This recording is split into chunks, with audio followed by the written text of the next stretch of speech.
In 1983, a man offered the Iron Sheik $100,000 in cash. All he had to do was walk into Madison Square Garden and break Hulk Hogan's leg. He refused. He upheld the sacred code of a sport that would eventually chew him up and spit him out. This is the story of Khosrow Vaziri, a man who protected the Shah of Iran, yet couldn't protect himself from the demons that waited in the locker room shadows, from the Olympic mats to the prisoner's dock. Today, we peel back the curtain. This isn't just a list of scandals. It is the autopsy of a downfall. Welcome to the legend and the turmoil. The man behind the keffiyeh. Welcome back to the WrestleVerse. If you grew up watching the World Wrestling Federation in the early 80s, you knew exactly who to hate. He wore boots that curled at the toes. He spit on the floor. He shouted, "Iran #1," until your blood boiled. The Iron Sheik was the perfect villain for the Cold War era. But before he was a cartoon character, before he was an internet meme shouting profanities, Khosrow Vaziri was the real deal. We are talking about a legitimate Greco-Roman wrestling machine. This man was a bodyguard for the Shah of Iran. He was an athlete who fled his home country to escape political assassination, coming to America with nothing but his skills and his pride.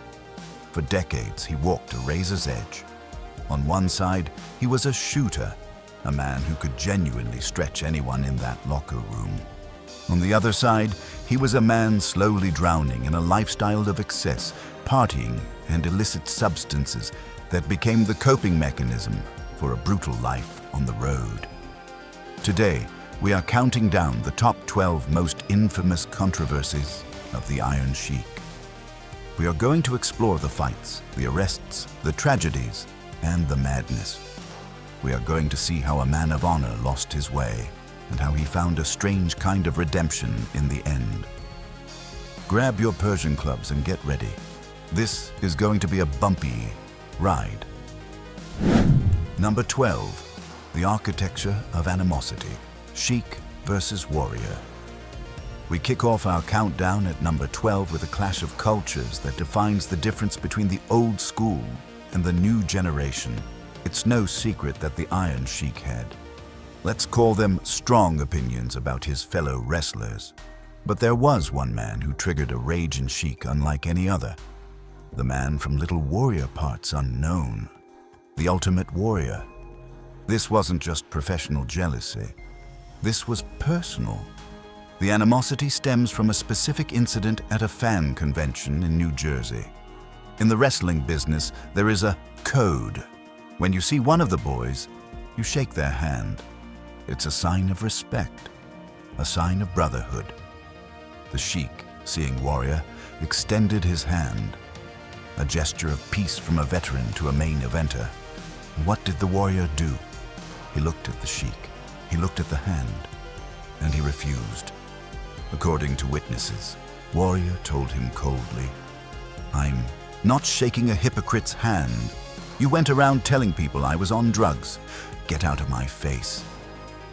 Now, you have to understand the Iron Sheik's mindset. He comes from the amateur mats of Tehran. To him, disrespecting a veteran is a death sentence. The Warrior refusing that handshake wasn't just rude, it was a declaration of war.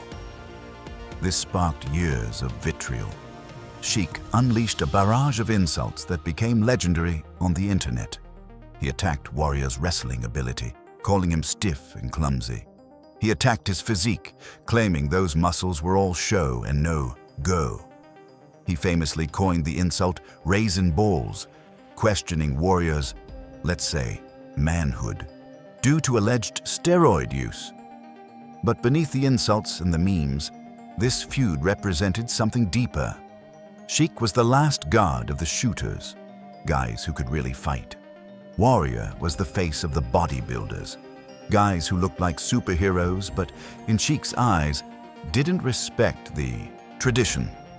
Warrior accused Sheik of being a bad influence, a user of heavy substances, and a chaotic element. Sheik accused Warrior of being an arrogant jabroni, who didn't respect those who paved the way. In the end, they never reconciled. It was a feud that proved that in wrestling, the real fights often happen when the cameras stop rolling. But a handshake snub is nothing compared to what happened when Sheik felt disrespected by his own tag team partner over $2. Number 11. The Humble Rants. B. Brian Blair. At number 11, we have the birth of an internet phenomenon. If you have spent any time on YouTube in the last 15 years, you have heard the Iron Sheik say 3 specific words: make you humble. The target of this rage was a wrestler named B. Brian Blair, one half of the tag team, the Killer Bees. To the average fan, Blair was a solid technical wrestler, but to the Iron Sheik, he was public enemy number 1. Why? According to Sheik's explosive shoot interviews, Blair was disrespectful, arrogant, and, in Sheik's colorful vocabulary, a punk and a no-good lowlife. The Sheik's threats against Blair became legendary for their absurdity and violence. He famously ranted that he wanted to suplex Blair, put him in the camel clutch, break his back, and then proceed to humiliate him in ways we absolutely cannot describe on YouTube. The irony is that this hatred revitalized Sheik's career. A whole new generation of fans, who never saw him wrestle Bob Backlund, fell in love with the old man Sheik character because of these rants. He wasn't talking about matches anymore. He was talking about vengeance. The "make you humble" line became a catchphrase, a meme, and a t-shirt. But while the internet laughed, Sheik was dead serious. He held on to this grudge for decades, proving that the Iron Sheik never forgets, and he certainly never forgives. But if you think hating an opponent is normal, wait until you hear why he hated his best friend. Number 10. The $2 Grudge. Nikolai Volkov. At number 10, we have the $2 Grudge. On television, the Iron Sheik and Nikolai Volkov were the ultimate partners. They were the foreign menaces who sang the Soviet national anthem and spat on American values. They traveled together, ate together, and won the tag team championships together. But in reality, the Sheik despised him, and the reason is one of the pettiest stories in wrestling history. The story goes, recounted by Sheik in numerous interviews, the two were at an airport. Sheik needed to tip a baggage handler or a worker. The details often shift in his retelling, but he didn't have small change. He turned to his partner, Nikolai, and asked to borrow $2. Just $2. Nikolai, known in the business for being incredibly frugal, allegedly opened his wallet, showed Sheik a $100 bill and said, "Sorry, Sheiky, I have no change." Sheik didn't believe him. He believed Volkov was just being cheap. He called him a gold digger and a cheapskate. Most people would get over this in 10 minutes. The Iron Sheik held on to this grudge for 30 years. Even at wrestling conventions in the 2000s, Sheik would scream at Volkov, bringing up the $2. He would insult Volkov's background, his character, and his spending habits, all because of a moment at an airport in the mid-'80s. It was funny to the fans, but it revealed a chaotic truth about the Sheik. In his world, loyalty was absolute. If you wouldn't spend $2 on him, you were dead to him. But while these grudges were petty, the next controversy on our list moves us from funny to felony.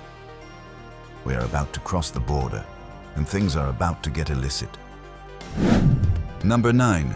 The half-and-half betrayal. Jake the Snake Roberts.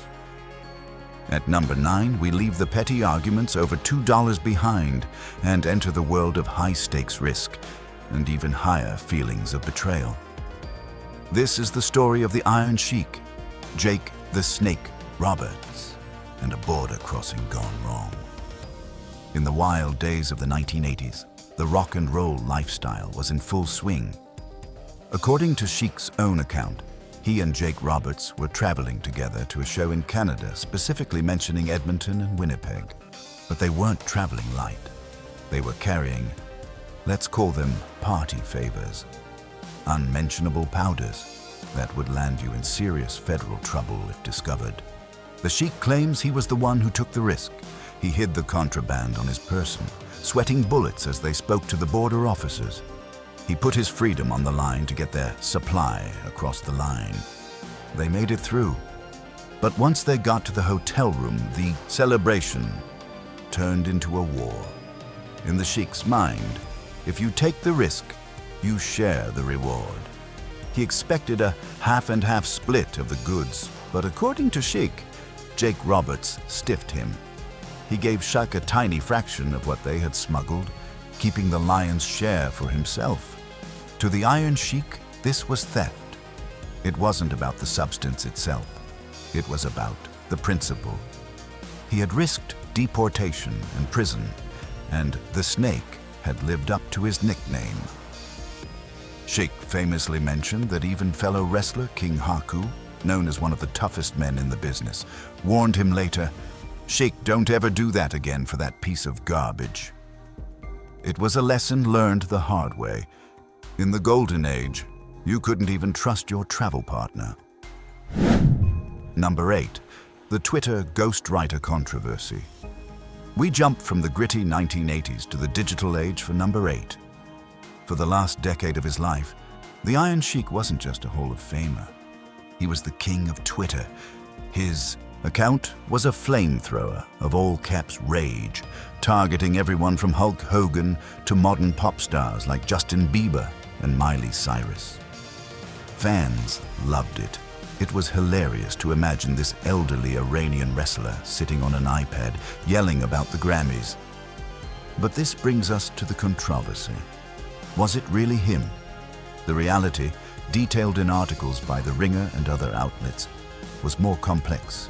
The account was managed by the Megan brothers, who helped revitalize Sheik's brand in his later years. While the voice was undeniably Sheik's, the insults, the bubba, the humble, the fingers typing the tweets were often not his. Critics called it elder abuse or exploitation, putting words in the mouth of a man who might not even know who he was, insulting him that day. They argued it turned a legend into a caricature for clicks. However, defenders argued it was brilliant marketing that kept money in Sheik's pocket and kept his name relevant to a generation that never saw him wrestle. Whether he typed the tweets or not, the Twitter Sheik became a character as famous as the one he played in the ring.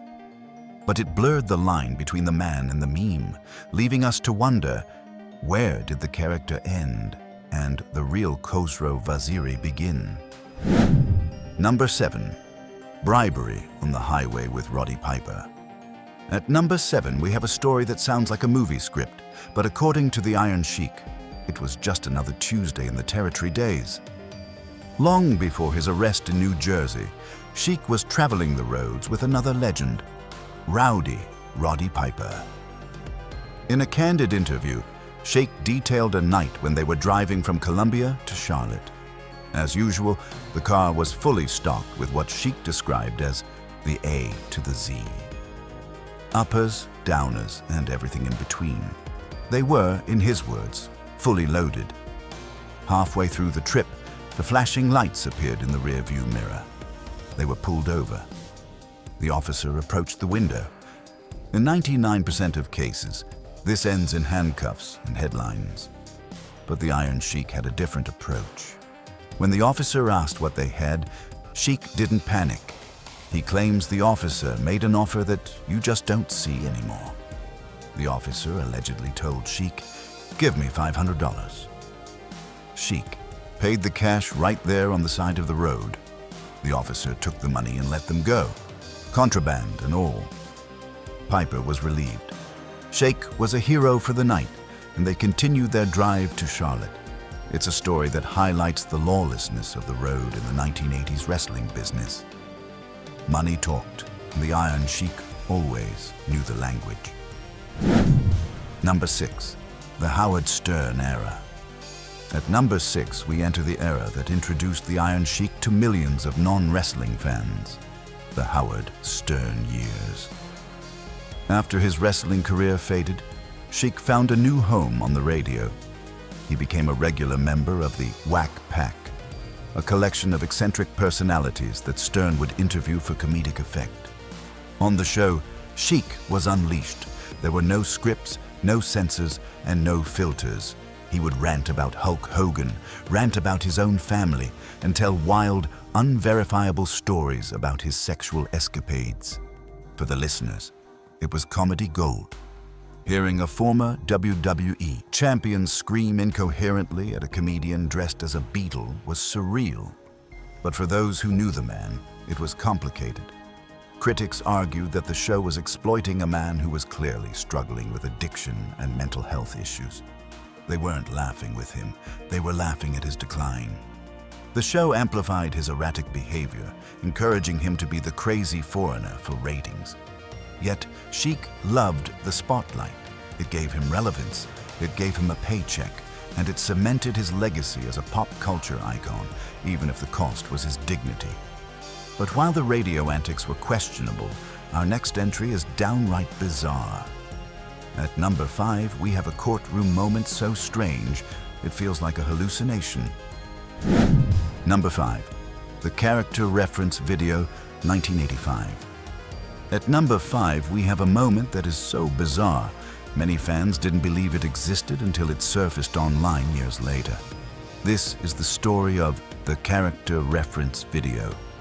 In 1985, the Iron Sheik was the most hated man in America. On TV, he was spitting on flags and shouting down democracy. But off-screen, he found himself in a very real legal battle. Sheik was arrested after a scuffle with a 17-year-old gas station attendant on the Connecticut Turnpike. The attendant, a wrestling fan, allegedly didn't show the proper respect to the villain. Things got physical. Now, usually a lawyer would just argue self-defense. But Sheik's lawyer, Mickey Sherman, had a different idea. He asked the WWF to produce a video to show the judge. Imagine being that judge. You expect a monster. Instead, you watch a videotape where Sheik's co-workers, people who are supposed to hate him on TV, are breaking the sacred Kayfabe code to tell you what a sweet, gentle family man he is. They testified to his character, calling him a loving father and a consummate professional. In 1985, this was unheard of. The WWF was protecting their top villain by exposing the business as a performance. It worked. Sheik got off with probation, but it remains one of the earliest documented cases of the curtain being pulled back in a court of law. But if number 5 was a surreal mix of fiction and reality, number 4 is a harsh dose of the cold, hard truth. Number 4, the $18,000 gold digger betrayal. In the midst of his chaotic career, Sheik made good money. But one day, while going through the trash in his own kitchen, he found something that stopped his heart. It was a check stub. The amount? $18,000, a massive sum at the time. He realized that his wife, Carol, had taken the money. According to Sheik's emotional recounting of the event, she hadn't just spent it on bills. She had taken the money to go to the Caribbean with their daughters, without him. The money itself, he claimed, was not the primary issue. In a moment of heartbreak, his feelings were complex and raw. She break my heart. She's a gold digger. Not because for the money, $18,000 money was not subject, but she get the money and go Caribbean Sea. And she didn't tell. Me, I forgive you, but I don't forgot. I like her. I don't love her. I like her. He felt abandoned. While he was on the road, destroying his body and risking his freedom to provide, he believed his family was enjoying paradise on his dime, leaving him behind in the cold. He famously branded her a gold digger in his interviews, a phrase that became part of his lexicon of insults.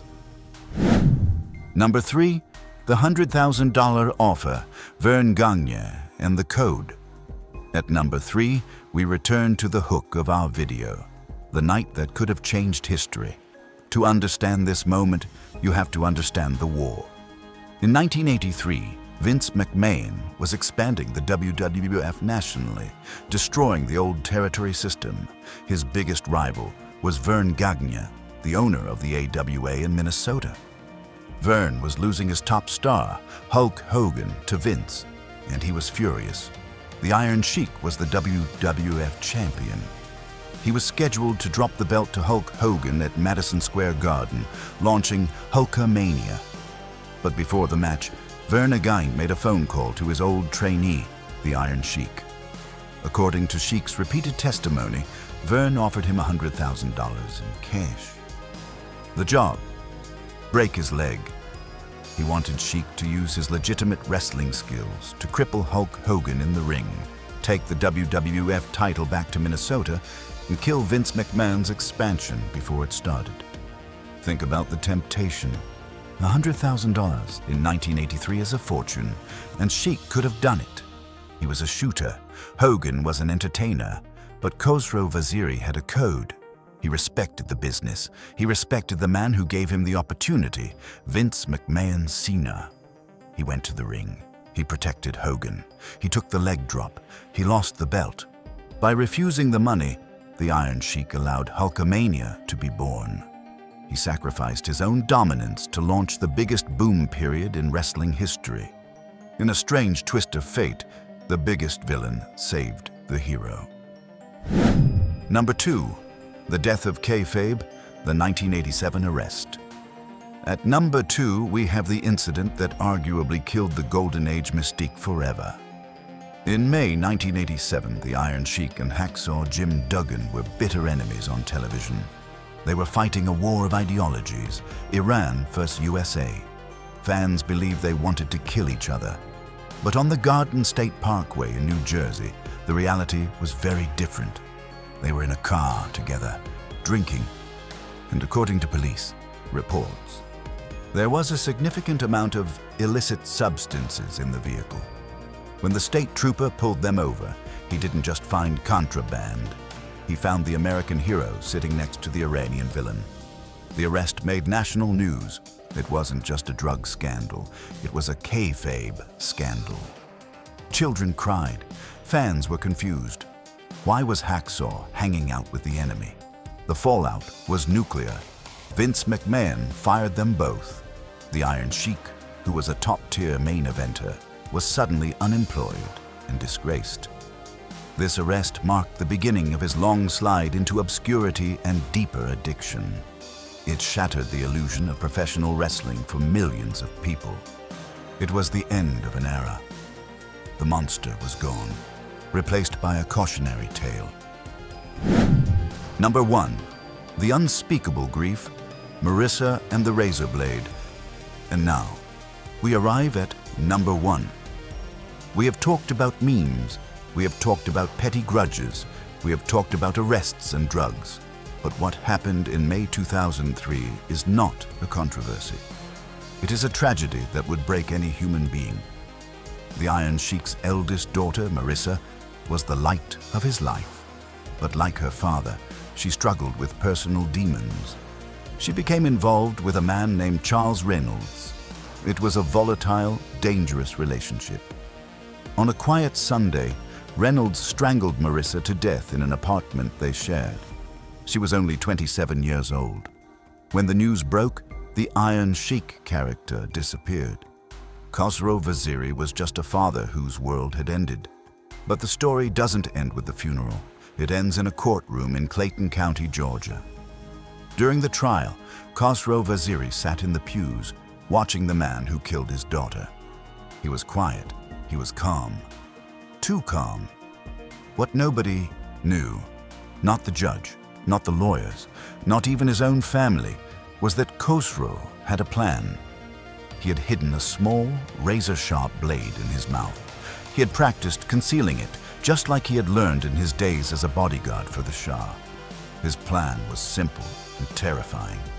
As the killer walked past him, he was going to lunge. He was going to use that blade to slit the man's throat right there in the court of law. He didn't care about going to prison. He didn't care about dying. He wanted blood for blood. At the last second, his wife, Carol, sensed something. She grabbed him. Other family members surrounded him. They saw the look in his eyes, the look of a man ready to commit murder. They physically held him back, pleading with him not to throw his life away. He spit the blade out. He sat back down. He let the justice system handle it. Reynolds was convicted, but for Khosrow, justice was never truly served. This moment broke him in a way that no drug, no arrest, and no wrestling match ever could. It explains the pain behind the eyes of the man we laughed at on Twitter. The unbreakable legacy. When Khosrow Vaziri passed away in 2023, the world lost more than just a wrestler. We lost a survivor. We look back at these 12 controversies, not to judge him, but to understand him. He was a man of immense contradictions. He was an honorable athlete who fell into dishonorable habits. He was a loving father, driven to near madness by grief. He was a villain who became a hero simply by surviving. The Iron Sheik proved that you can make mistakes, terrible, public, life-altering mistakes, and still be loved. He taught us that Kayfabe might be dead, but the human spirit is tougher than any steel chair. He was the real deal, and as he would say, he is forever the legend. If you enjoyed this deep dive into the chaotic life of the Iron Sheik, please do us a favor. Smash that subscribe button and ring the bell so you never miss a story from the golden age. Tell us in the comments, what is your favorite Iron Sheik memory? Was it the camel clutch on Bob Backlund? Or was it a tweet that made you laugh out loud? We are the WrestleVerse. Respect the legends, and we'll see you at the next bell.